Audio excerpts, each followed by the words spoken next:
Christopher Nolan की Odyssey release होने वाली है और हम सब बहुत एक्साइटेड है। पर क्या आपको पता है कि ऑडिसी अपने आप में एक सीक्वल है? क्योंकि इससे पहले जो कहानी हो चुकी है वो है इलियड। और अगर आपको इलियड के बारे में नहीं पता है तो हो सकता है ऑडिसी के अंदर ऐसे कुछ रेफरेंसेस आए, कुछ ऐसे कैरेक्टर्स आए जिन्हें देख के आप कंफ्यूज हो जाओगे यार कि ये लोग कौन थे। तो मैं आ गया हूं आपके लिए इलियड को फटाफट रिकैप करने, ताकि ऑडिसी जब आप देखने जाओ तो आपको पता चल जाए कि एक्चुअली ये कहानी कहां तक आ चुकी है। तो अब हम स्टार्ट करने वाले हैं इलियड। इलियड को आप ग्रीक लिटरेचर का महाभारत भी मान सकते हो, क्योंकि ये वॉर 10 साल तक चली और इसके अंदर गॉड्स इन्वॉल्व थे, डेमी गॉड्स इन्वॉल्व थे, फाइटर्स, वॉरियर्स, और बहुत ही इंटरेस्टिंग ये वॉर हुई जिसके बाद कहानी शुरू होती है ऑडिसी की। तो अब हम रिकैप करते हैं इलियड। तो ये कहानी शुरू होती है एक एप्पल से, जिस एप्पल के पीछे लिखा हुआ होता है the fairest of them all, यानी कि ये एप्पल जिसके पास भी आ जाएगा वो इस दुनिया की सबसे खूबसूरत गॉड, गॉडेस या लेडी होगी। तो तीन जो मेजर गॉडेसेस हैं ग्रीक लिटरेचर की, हमारी एथीना, हेरा और एफ्रोडाइटी, इन तीनों की लड़ाई हो जाती है कि ये एप्पल किसके पास जाने वाला है। और जब कोई सोल्यूशन नहीं निकलता तो सबसे फाइनल सोल्यूशन ये निकाला जाता है कि ट्रॉय जो एक जगह है, वहां का जो यंग प्रिंस है पैरिस, वो जिसको भी ये एप्पल दे देगा ये एप्पल उसी गॉडेस का हो जाएगा। तो अब ये तीनों गॉडेसेस पैरिस को अपनी अपनी पावर्स में जो होता है एक एक ऑफर करती हैं, और फिर पैरिस को डिसाइड करना होता है कि वो एप्पल किसको देने वाला है। तो जो हेरा है वो ऑफर करती है पैरिस को कि अगर तुम मुझे एप्पल देते हो तो बदले में तुम्हारा एक बहुत ही प्रॉस्पेरस किंगडम होगा, तुम्हारा हार्वेस्ट हमेशा बहुत अच्छा जाएगा, तुम्हें वेल्थ मिलेगी। अथीना जो गॉडेस ऑफ वॉर और इंटेलिजेंस है, वो बोलती है कि अगर तुम मुझे एप्पल देते हो तो तुम एक बहुत ही कमाल के वॉरियर बनोगे और कभी भी किसी वॉर में नहीं हारोगे।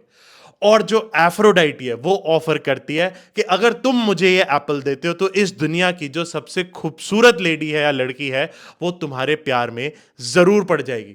और पेरिस थोड़ा सोचने के बाद डिसाइड करता है कि मैं ये एप्पल एफ्रोडाइटी को देने वाला हूं, और यहां पर रख दिए जाते हैं seeds of the great battle, क्योंकि हेरा और एथीना अब गुस्सा हो चुके हैं। लेकिन प्रॉब्लम कहां आती है कि उस समय की जो सबसे खूबसूरत लेडी मानी गई वो थी हेलेन ऑफ स्पार्टा। लेकिन प्रॉब्लम क्या है कि वो ऑलरेडी शादीशुदा है स्पार्टा के किंग मेनेलियस के साथ।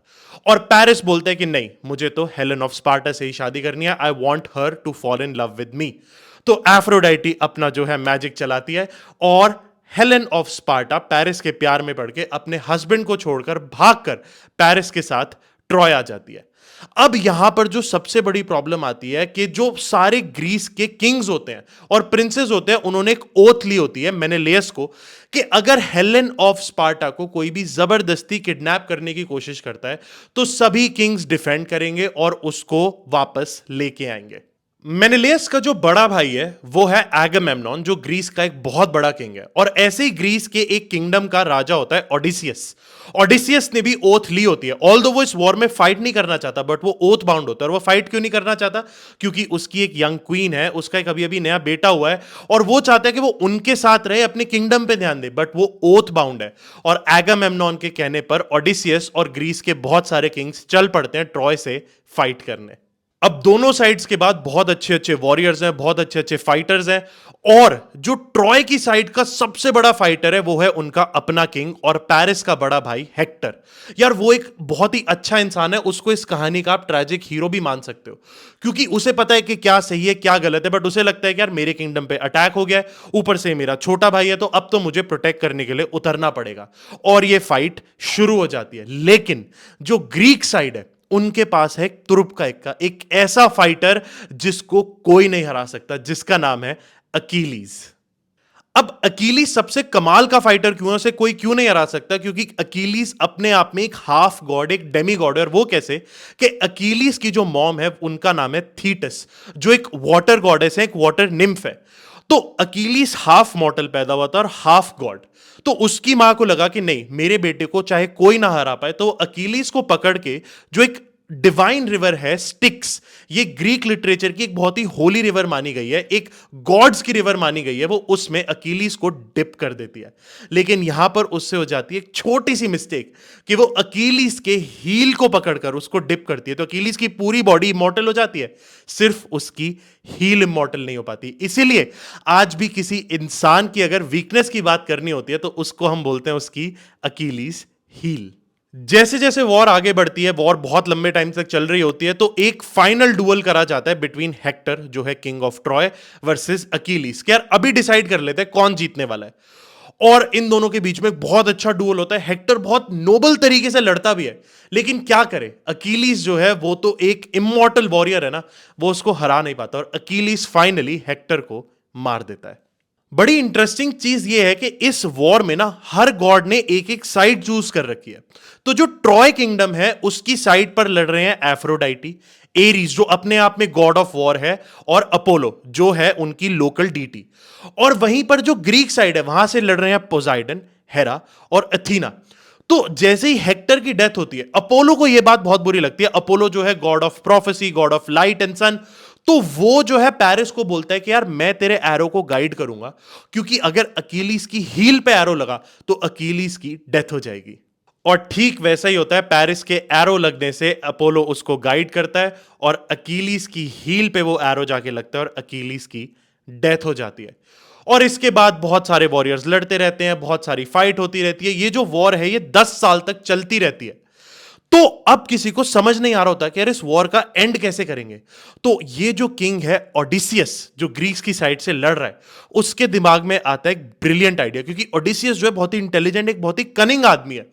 तो वो बोलता है हम क्या करते हैं, हम ऐसा प्रिटेंड करते हैं कि हम लोग इस वॉर को छोड़ के जा रहे हैं, हमने हार मान ली है, और हम ना इनको एक रिटर्न गिफ्ट देके जाते हैं, एक वुडन हॉर्स। और इन लोगों को लगेगा कि यार ये तो हमें ऑफरिंग देके गए हैं, एक पीस ऑफरिंग, और ये लोग वहां से चले गए हैं। लेकिन इस वुडन हॉर्स के पीछे, इस लकड़ी के घोड़े के पीछे छुपा है ओडिसियस का कनिंग माइंड। वो क्या करता है, अपने आर्किटेक्ट्स को बोल के एक बड़ा ही हॉलो, एक खाली वुडन हॉर्स बनवाता है, और जितने भी ग्रीक के टॉप फाइटर्स होते हैं वो उस वुडन हॉर्स के अंदर छुप जाते हैं। तो जैसे ही शाम होती है, ट्रॉय के जो फाइटर्स हैं वो देखते हैं कि यार वो जितने भी ग्रीक सोल्जर्स हैं वो तो चले गए, उनके शिप्स भी चले गए, और बस एक ये हॉर्स बचा है, तो इसको पीस ऑफरिंग मानकर अपने किंगडम के अंदर ले आते हैं। और जैसे ही रात होती है, सारे सोल्जर्स रिट्रीट कर गए होते हैं, अंदर से जितने भी ग्रीक सोल्जर्स हैं वो निकल के आते हैं और ट्रॉय के ऊपर अटैक कर देते हैं, और फाइनली वो ट्रॉय को डिफीट कर देते हैं। अब यहां से कहानी शुरू होती है ओडिसी की, जहां से ये मूवी आने वाली है। तो अब ये जो किंग है ओडिसियस, इसको अपने किंगडम में वापस जाना है। इसकी जो वाइफ है और जो क्वीन है वो वेट कर रही है, और इसका जो बेटा है जिसने उसको कभी देखा भी नहीं, अब वो बड़ा हो चुका है, वो उसका वेट कर रहा है। तो इसको तो लगता है कि मेरे जो घर वापस जाने की जर्नी है उसमें 2 से 6 हफ्ते लगने हैं, लेकिन ये जो जर्नी है ये लग जाती है पूरे 10 साल के लिए। अब वो 2 से 6 हफ्ते की जर्नी 10 साल कैसे ले लेती है, वो है कहानी ओडिसी की। अब इस कहानी के अंदर ओडिसियस जो है, वो जो सी गॉड है पोजाइडन, उसको भी गुस्सा दिला देता है, तो उससे भी फाइट करनी पड़ती है। बहुत सारे मिथिकल क्रीचर्स आते हैं, अंडरवर्ल्ड में भी जाना पड़ता है, और न जाने क्या क्या घटना घटती है। लेकिन एक चीज जो कॉमन रहती है, ओडिसियस का एक डिटर्मिनेशन होता है कि मुझे अपनी वाइफ और अपने बच्चे के पास वापस पहुंचना है। तो वो एक किंग जो अपने लोगों को लेकर 10 साल लगा देता है अपने किंगडम पर वापस जाने के लिए, और इस दौरान उस किंगडम में क्या हो रहा होता है, ये पूरी कहानी आपको नजर आने वाली है ओडिसी के अंदर। सो गाइज, ये था आपके लिए एक क्विक इलियड का रिकैप, ताकि आपको ओडिसी देखते हुए ये ना लगे कि यार ये सामने वाला कैरेक्टर क्या है। ऑब्वियसली एक इतनी कॉम्प्लेक्स स्टोरी है, इसके अंदर इतने सारी डिटेल्स हैं, इसके अंदर गॉड्स इन्वॉल्व है, स्ट्रैटेजी इन्वॉल्व है, फाइट्स इन्वॉल्व है, बैटल्स इन्वॉल्व है, कि आप चाहो तो इसको डिटेल में पढ़ सकते हो। लेकिन अगर आपको एक क्विक रिकैप चाहिए, फिर भी आपको थोड़ा सा आइडिया लेना है, तो एक मूवी आई थी अर्ली 2000s में, ट्रॉय, आप उसको देख सकते हो। और नेटफ्लिक्स पे एक सीरीज आई थी Troy the fall of a city, आप उसको भी देख के काफी आइडिया लगा सकते हो कि ये बैटल कैसे शुरू हुई थी, इसमें गॉड्स की क्या इन्वॉल्वमेंट थी। तो I am very excited for Odyssey, and I hope you are also prepared to watch Odyssey now. Let me know your reviews in the comments.